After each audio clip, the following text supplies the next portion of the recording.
Hello and welcome back to my Civilization 6 First Impression series, where I take a look at a civilization and leader that I've recently played a game as, and I sort of dissect, pretty obvious stuff really, how powerful I think they are, how much fun I thought they were, sort of maybe some thoughts on how much I like their design, maybe some strategies. Sounds like I'm having a little bit of sound trouble there. I'll just kill the sound. I find it distracting when I talk anyway. I say more interesting stuff with it off. You can just play some music or something. Alright, so obviously we're taking a look at Brazil here, with Pedro II as their leader. Very interesting guy, Pedro, of Brazil. If you don't know much about him, I'd encourage you to take a look. Are you not slightly curious about the fact that Brazil had an emperor at one point? Isn't that not something you'd typically associate with Brazil? Go check him out. He's a very admirable and also tragic figure. His ability, though, is magnanimous. I almost feel like we have to look at... Like, normally there's a logical sort of launching point for looking at a civ, or a leader's abilities. Yeah, you almost want to take a look at them all at once, except for the ship. But yeah, you almost want to take a look at all of them at once at Brazil. So maybe we'll just talk them over and then we'll start getting into them. So yeah, his magnanimous is after recruiting or patronizing a great person. So that's whether you get them with points or whether you buy them with gold or whether you buy them with faith. That confused me at first, before the game came out anyway. So this applies in any way you get a great person. 20% of its great person point cost is refunded. So not 20% of what you paid for it. If you buy it with faith, you don't get faith back. In every case, you get an amount of great people points towards the next great person, equal to 20% of what the current one cost. And yeah, they're all taken. This was a game on Immortal, by the way. Let's go a few turns back and see if we can find a great person. Oh, it's Teddy. Everything's Teddy. Yeah, it would just help to be able to have that open while we talk about it. And then we'll look at Amazon right now, which is Brazil's ability. So, rainforest tiles provide +1 adjacency for campus, commercial hub, holy site, theater square, not industrial zone. Point that out and we'll get back to it later.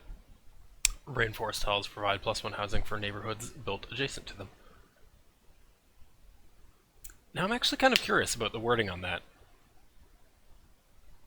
It almost sounds like you get +1 housing if there's any rainforest, but not +1 per rainforest, just a 0 or a 1 kind of thing. I didn't quite test that out. Actually, we might have a... let's try dropping down neighborhood and have a look.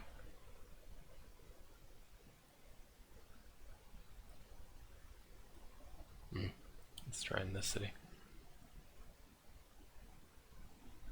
It looks like it's just if you have a neighborhood adjacent, you get the Amazon bonus.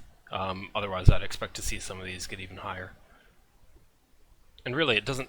You can see it doesn't really make much of a difference. Although I do have the Eiffel Tower, so I'm getting a lot of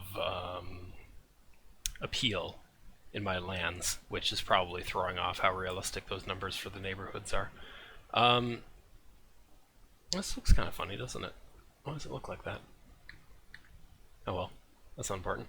What's important is that there is at least one great person left, and this is going to highlight a problem that I'm going to get into here. Yeah, so this bar will be filling up. You can choose to complete it with gold or faith, and then you'll get 20% of the cost of this one towards the next one. But the next one isn't going to cost 1320, so if the current one costs 1,000, you're going to get 200 towards the next one. But that won't bring you 20% of the way towards the next one, because the next one will cost like 2,000 or something, so it'll only be like 10%. So that ability is not as good as it sounds at first. It would be so much better if it was just plus 20% great people points, but it's not. Maybe that would be too good, I'm not sure. And then finally he has a unique district, the Street Carnival. We like unique districts, especially the unique specialty districts, because the production on them, see base cost 60/30, the base cost is half of what it is for a normal specialty district, and specialty districts being the Okay, first they count towards the cap unless you have a unique one. In this case, we do. So it doesn't. The cap being sort of one specialty district per three population, and specialty districts are just like campus, encampment, commercial hub, theater square, industrial zone. The ones associated with a yield, pretty much, and street carnival, which is associated with amenities, but not the ones like neighborhood, aqueduct, aerodrome, not that kind of stuff. Holy site is a specialty one as well. So we like those because, like I said, it costs half as much production and does not count towards the cap of sort of one of those per three population in a city. Um, but I'm not a huge fan of getting it with Street Carnival, or getting it with Entertainment Complex, which is what the Street Carnival replaces, because that's not high on your list of priorities of what you would build normally anyway. Like, Germany's industrial zone is so good. Their Hansa, because you want to build that in pretty much every city normally anyway, and when you get all the discounts and bonuses of a Hansa, you definitely want one in every city. You want to found cities just to place down Hansas. That's not really true. That's not true at all with the Street Carnival. So even if it costs half as much, it doesn't really do much either. Well, it does a little, I guess. Plus two amenities isn't zero. Let's can we open the Cyclopedia on that actually? Um, let's so you get plus two from just the basic one, and yeah, you'd normally only get plus one from a normal entertainment complex. So I suppose you want to fit it in into every city, but it's not giving you a whole lot with just the district. Whereas if it's something you want to build anyway, it's like you're skipping ahead basically by getting it for half, and you just put down so many districts as Germany, so good, and other unique districts like the English, what you call it, Royal Navy Dockyard is really good as well because it gives you something really relevant as well. It gives you an extra trigger. So yeah, I'd say this is probably the worst unique district. I think even the Lavra might be better with Russia, but I haven't played a game as them yet, so I'm not sure. Um, because the real differentiating factor of this Street Carnival is that it gives you a new project you can do, and this project is the Carnival. Um, it gives you a permanent plus one amenity, and you can rack those up. I've got 9 amenities from entertainment in Rio here. That's helped it grow quite large, but not quite as good as it sounds. We'll get to why. But it does give you great person points for great engineers, merchant, writers, artists, and musicians. And I suppose I'll highlight the fact because this is really relevant with Pedro. These analyses of how good civs are for the higher difficulties. I think everyone who is going to be playing really Civ 6 for any length of time is very quickly going to get to the higher difficulties. It's so little of a challenge on the lower ones. Like, I don't think that's just me. I think everyone is quickly reaching the high difficulties if they're spending much time on this, but let me know what you think about that. And it's just kind of pointless to analyze the power of something if it's not on a challenging mode. It's like, well, you can just do whatever then, it doesn't matter. Like, why are we even talking about it if you're on, like, Settler, you play anything. You could play a civ that has no bonuses. You could play a civ that has, like, some huge detriment, It just wouldn't matter. So we're going to look at this in the context of games that it matters, high difficulty games. And yet that means that we're bound to the particular way that Firaxis has done difficulty. And the way they've done difficulty is the same as they really always do in Civ games. The AI is not very smart. It does not really know how to play the game.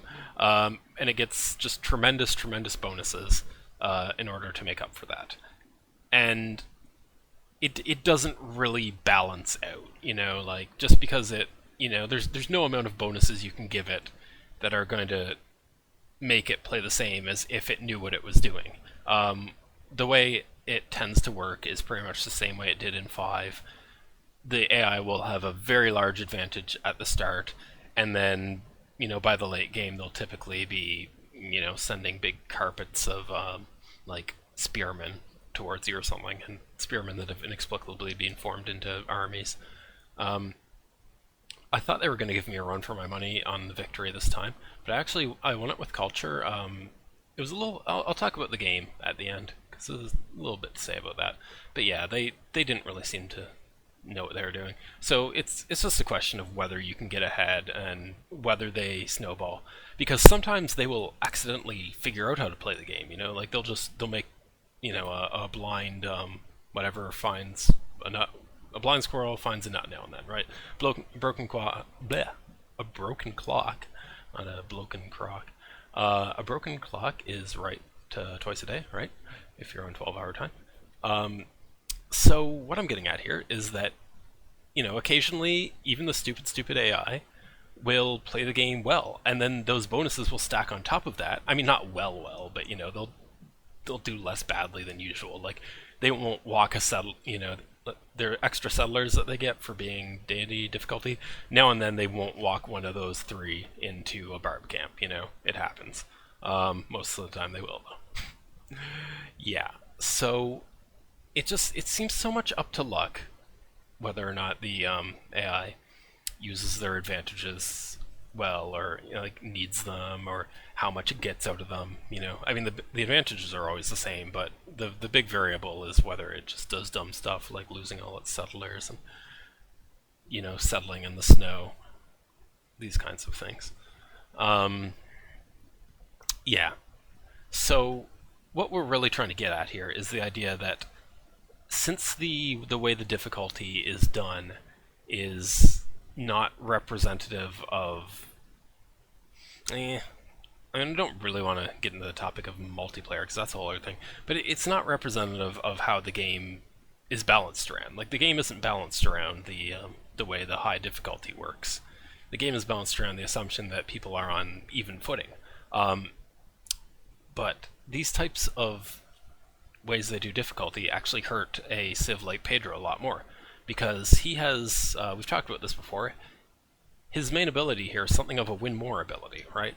So it's only really good if you're already doing somewhat well. Like it's not super win more, but it does have that sort of flavor. Like you need to already be getting great people to get anything out of it. And if you're not getting great people, it's not helping you at all.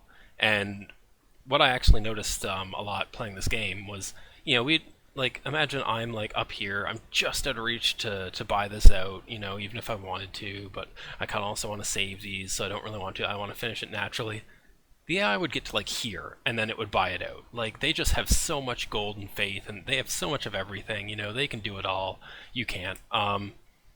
So it didn't feel like for most of the game I was getting anything out of that Pedro ability, and it's not his fault, but it's just the way the difficulty works. His ability wasn't doing anything.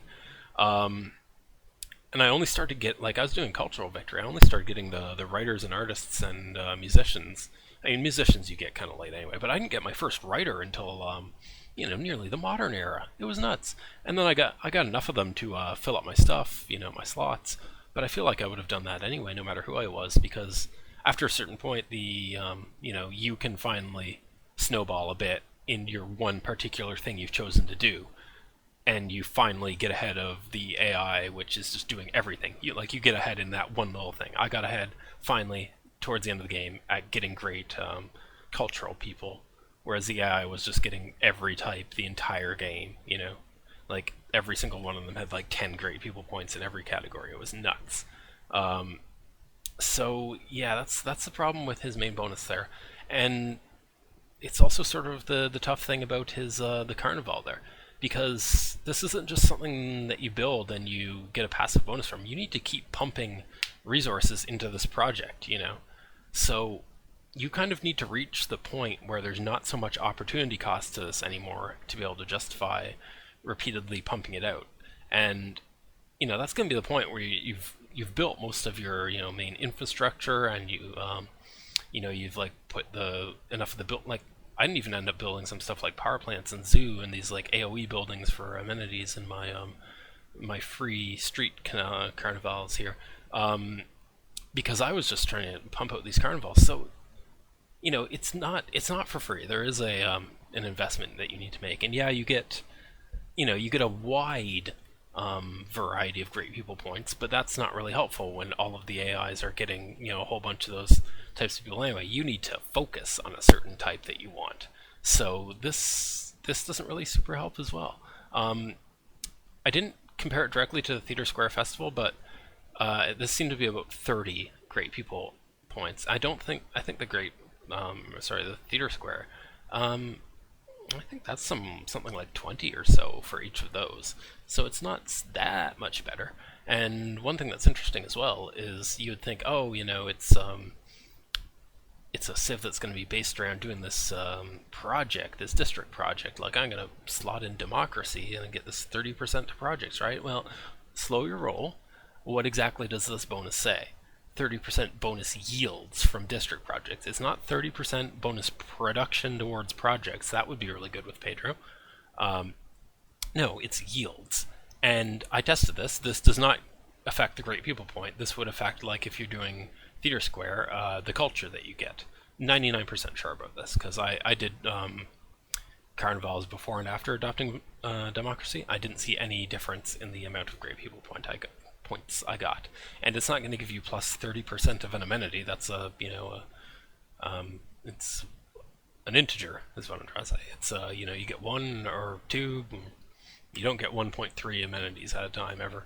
So, yeah, that's not really the synergy I was hoping for when I first went for democracy there. Yeah, so we're starting to see like how much just the awkwardness of the difficulty and the fact that he's spreading himself fairly thin when you really need to be hyper focused with the AI. Excuse me, that's really hurting him. The Amazon bonus, it's all right. Plus 1 adjacency for rainforests. You don't tend to get. This is something I've noticed in the map generation scripts. You don't tend to get the enormous blankets of rainforest that you did in Civ 5. You tend to get like little strips like this, like through the middle of the world, and then you'll have, you can put like cities on either side of them, and then take advantage of that. The ideal thing to do would be to make a kind of little S, like leave the rainforest in an S, and then put your districts within like the crook of the S. That being said, though, the rainforest is a good tile at the very start of the game, but it gets progressively worse relative to other things because you can't improve it. Like, okay, in the early game, you put a farm on a plains, and that's 2 food and 1 production. Well, that's as good as this. It's as good as an improved tile. Well, yeah, but in the late game, once you get all these like plus to farms from things like I don't want to say it's not mass production, replaceable parts, right? Yeah, replaceable parts. Infantry, Stahlhelm here. Once you get all these sorts of bonuses to your improvements, they become a lot better than rainforest tiles. So eventually you'd want to chop these, and then your districts aren't really getting much adjacency bonus at all. So that kind of sucks. You'll leave up stuff like bananas. And when you put plantations on rainforest, by the way, it stays rainforest, so don't worry about that. That's very relevant with the Chichen Itza here, which you might be able to pick up, although the AI it seems to like it a decent amount, but I guess it depends on if it has a city that can really build it. So you might get lucky sometimes and get it like I did. I had to do a lot of chops.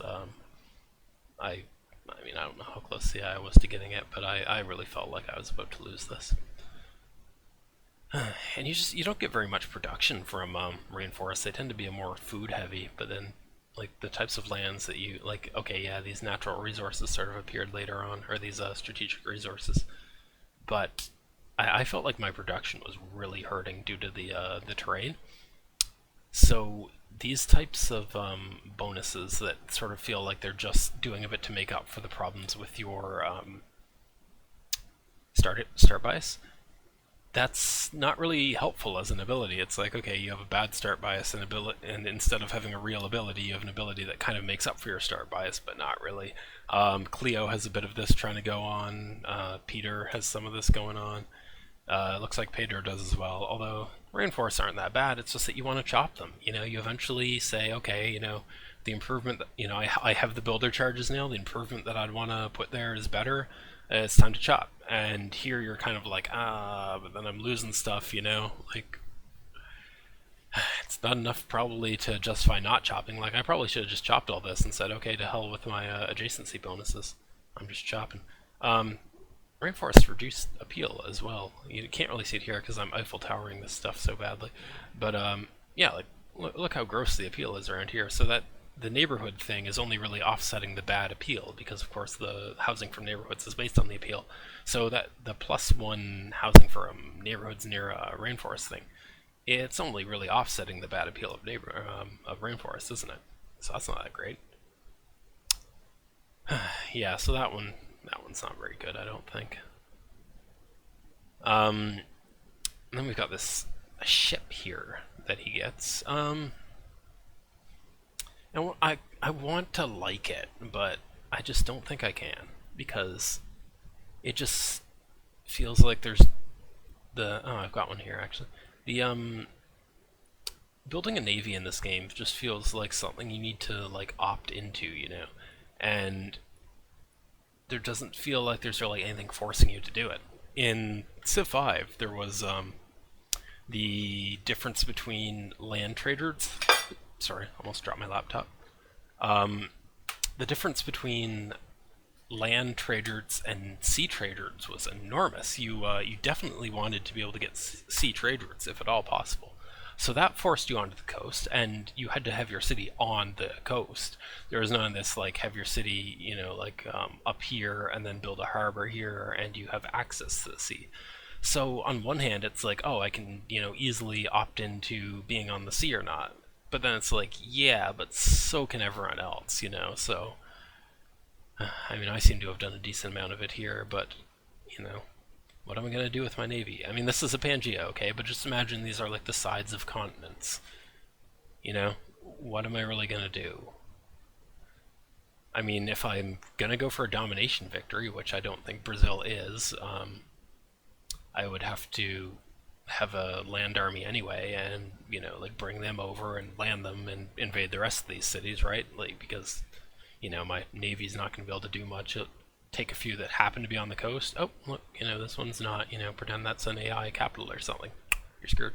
You need a land army, so you need to have that anyway. So why are you building a navy? Why not just bring your whole land army over and land them on the shores and just do things the way you're going to have to do it eventually anyway? Um, I haven't seen the AI really build navies even on my continents games, and if they do, they're not aggressive with them. There might be a couple of boats trawling around, but there's not like a huge coordinated naval invasion that I've ever really seen attempted. So it's not like you really need them to defend, even if you did, like you just have your city out of reach, because you're the human and you can plan these things. You can just say, okay, my city's out here. Do you need them to escort your units that are embarked? No, not really, because embarked units are like freaking invincible this time. Seriously, go try it for yourself. Like, it's so hard to kill embarked units. Um, yeah, so I just I don't have much to say about these naval units because I never have a reason to build them. I built this one to sort of like impress Harold here, and he likes me. So I guess that's what I can say about it. It's good for impressing Harold. Good job. Yeah. There was other like peaceful reasons to go into the coast in Civ 5 as well. Like you really wanted to explore a lot more in that one. You wanted to meet everyone first and be the founder of the World Congress in Brave New World. You wanted to find all of the and get the happiness bonus from that. Incentive to explore. You can do it at your own pace. There's no World Congress founded without you, or not with with someone else because you didn't meet everyone. So I see the reason to build and probably like a harbor just to explore in this one. I would typically just embark a scout over the ocean, and it's easy to get open borders. You could just roll them around on the other continent if you're playing continents, and if not, why are we even talking about this? Like, don't build one. So just kind of a pointless unit here, really. I think. I don't think Brazil is a very good domination civ. They do not have much production, right? Um, and they didn't even feel that great at um, b- b- b- b- b- cultural victory either. You'll see I ended up having to build two national parks here. I ended up having to dot the coastline in seaside resorts. I ended up having to get the Eiffel Tower to do that, which I chopped the hell out of getting that. I used to have a lot of forest stuff here, like regular forest. Yeah, I chopped really hard to get that Eiffel Tower. There it is. Sorry, it must have been over here then. Yeah, this was all forest, and I chopped it all to get the Eiffel Tower out really quick because I realized I needed the appeal to get these seaside resorts to win. And that's not, you know, Brazil's supposed to be winning with great people, but they're all getting taken. Um, I got them so late. Even then I didn't. It wasn't doing that much for me, you know. Like it, I needed that extra tourism from this, and I guess America feels a lot better now that I've played a game as Brazil, and England feels a lot better, and even France feels. It's. I think France has been too long since I played though. I need to take another look at that one. I was really still figuring out the game at that point. So I think I'm gonna move America up a bit now that I played this, because the great thing about America is, focus on appeal-based tourism, and of course their plus 100% tourism from their unique building. These things are non-competitive. The AI, can't use their cheaty bonuses to take those things from you, and you can be smarter than the AI. You can say, okay, I'm going to grab all these great appeal areas. I'm going to fail my national parks on them. No, yeah, you will be constrained by the faith. The faith cost of naturalists is really high, but still, that plus 100% tourism, so good. I miss that so much in this one. So I think maybe you might have fun as Brazil if you play on like a difficulty that's not super challenging for you, and you just get to like spam the great people because you'll be getting a win more bonus, right? Like success will breed more success. But I feel like on games where you're really, you got your back to the wall, you're trying to win that tourism victory, because that's the only one I could ever really recommend Brazil doing. Their production just isn't going to be very good with the types of lands they're going to get most of the time. Most of the time. Although rainforests seem decent for strategic resources. I've got quite a bit of coal, but that comes so late. It's decided by that point. Yeah. So yeah, tourism victory is the only one you would really want to go for as these guys, and they're just don't seem the greatest at it if you're really pressed. If it's a really serious, hard fought game for you, you're probably just not going to be getting much of anything.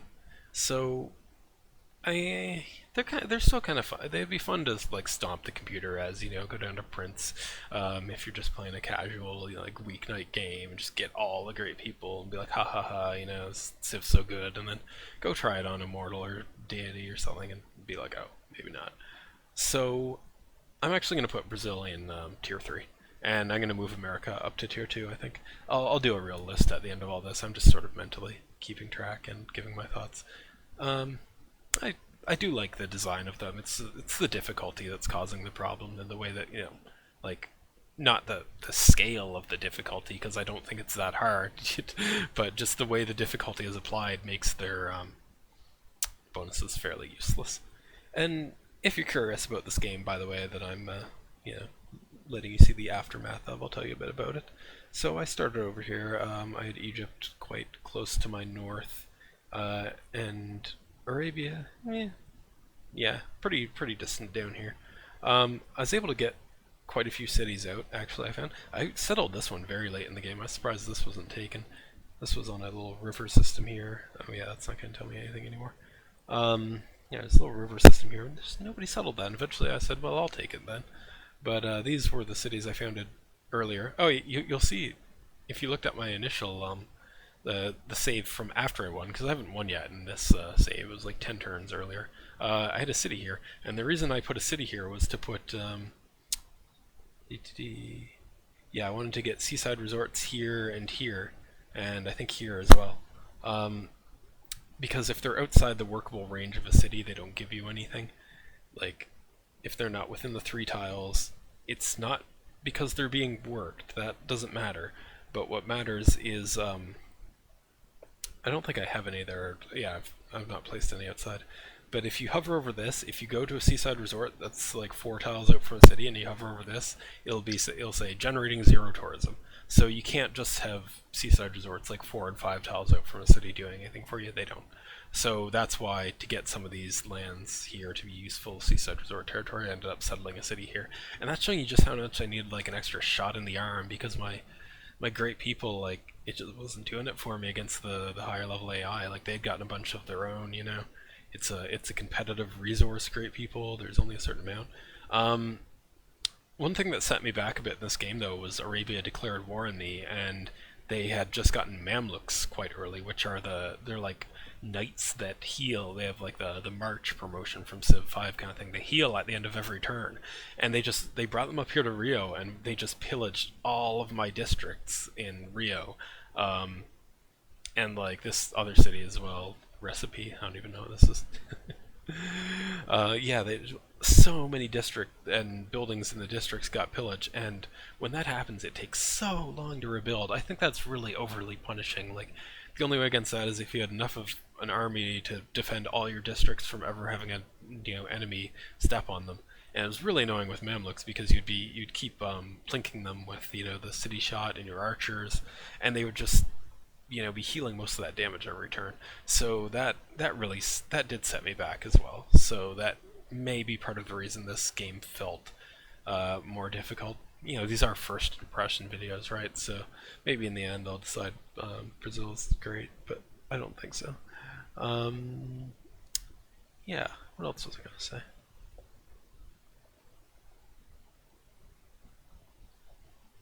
I know I had more to say about this and that. Oh yeah, I ended up buying great works from the other AIs in the end. I was buying like the religious great works and stuff. That's why I'm at such terrible gold here. And I should only have one. I think I only have. I think this is a tooltip bug, because it says I have multiple 151 to Cleopatras, but I only have one. So I think it's displaying twice here. It's causing this to say I'm losing gold, but I'm actually not. So that's kind of weird. But yeah, I was paying a lot of gold to Cleopatra for some great works. Yeah, so that's how hard up I got, and I got really scared by this. Well, really scared, in terms of a Civ game. By this they got to this stage like quite a few turns before this, and I was like, oh, they only have one left, but they never really had that final ambition to fill this out. And I did mess up some of their rocketry sites with spies without getting caught. So the people whose rocketry sites I messed up with spies. By the way, I really like the spy mechanic in Civ 6, really good. The reassigning of them is definitely a problem, especially when they're on counter spy duties. It just comes up way too much, takes too many clicks. Yeah, but in general, I like the spy mechanic in this one a lot. It's one thing that I'm definitely a fan of. But yeah, so I was sabotaging their spaceports here to prevent a science victory. I don't think I needed to. Like, they never even really seemed to try. They got this far, and then they just kind of got bored. So I've yet to lose a game of Civ 6, so I should probably go to deity soon. But in Civ 5 I could beat deity, but I usually played on immortal because I really don't like this this artificial difficulty that's caused not by the AI having any better ideas or anything like that of how to play the game, just by lumping the bonuses all over them, and it leads to very strange things, like I've described with Pedro, where suddenly his bonuses are useless because they're able to do everything at once. All of them are.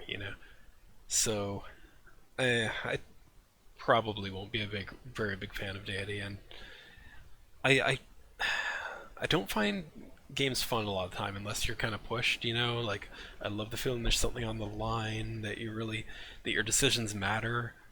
But on the other hand, yeah, there's a limit to how much artificial difficulty I can take, and usually it seems like Immortal is difficult enough to be interesting while not being ridiculous and feels like they're playing a different game from you.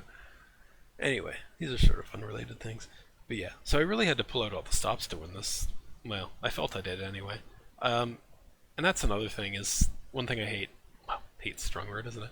One thing I dislike is that there's no real indication of how imminent victory is. Like, how much. Like, yeah, you have the raw number of tourists you need and tourists you have, but I never have a good feeling of like how many I'm drawing. You can check every turn to see how many you're drawing in, but that's like once you've already started winning, that becomes a useful metric. But it's really not as clear. You knew what you had to do in Civ 5. You had to output a cumulative amount of culture to a civ greater than their cumulative, or sorry, you have to output a cumulative amount of tourism to a civ, including all the percent modifiers, greater than their cumulative total culture throughout the game. And you had to do that for every single civ. On this one, it's like, well, you don't need to really target any particular civ. You just siphon these tourists from everyone, and it's really not clear from this UI. Even though it does seem like it's giving you a decent amount of information, it's not clear how much more you need to do to really get into a timeline to win and how long that timeline is going to be. Like Civ 5, it told you, like, current trends continue. You're 60 turns away, from winning this, and it's like, okay, great. That's a bit much for me, so clearly I need more. On this, it's kind of like by the time you realize you've done enough, you're already basically winning because you're winning because you can see this going up a bunch every turn. But when this is going up like 1 or 2 every turn, it's like, oh, am I about to cross that threshold where this is going to start going up a whole lot if I, build another couple wonders, or am I just, so far behind? It's really tough to say, and it doesn't even help. It doesn't tell you like the rate at which culture or tourism become domestic tourists. Like it says by generating a large amount of culture and tourism. Okay, is it like, is culture giving me the domestic ones and tourism the foreign ones? I don't know. It's another thing where it seems like they're giving you enough information, and then you play it for a while, and it's they're like, I can't believe how little this is actually telling me. That reminds me of my example here of the religion lens. It seems like it's telling you this actually tells you almost nothing. Like it tells you the same information here and here and here. The ground covering color, this is totally off topic, but this bugs me. The ground covering color is just the majority religion, so you can tell that from here. This breakdown by chart is the same as this breakdown by numbers, so these are redundant together. And this pulsing, I mean, it has something to do with the religious pressure that city's putting off, but if there's any difference between them, I can't tell, I can't quantify it. In Civ 5 you hovered over and it told you exactly how much, each religion was pressuring this one. And there's a little bit more information I would have liked to see on that, but instead we get less. And for cities that have, you need to go to here. I didn't realize when I did my religion rant, I didn't think I knew you could do that. But to find in a city that doesn't have a majority religion, the religion lens is useless for you for determine. And this is what you see, by the way, when you select an apostle. So, yeah, like you select an apostle, you automatically get this lens. So if it's your city, you can come in here and take a look at that to see that this is okay. This is 10-10, so it's close to being either one. You couldn't tell that just from this.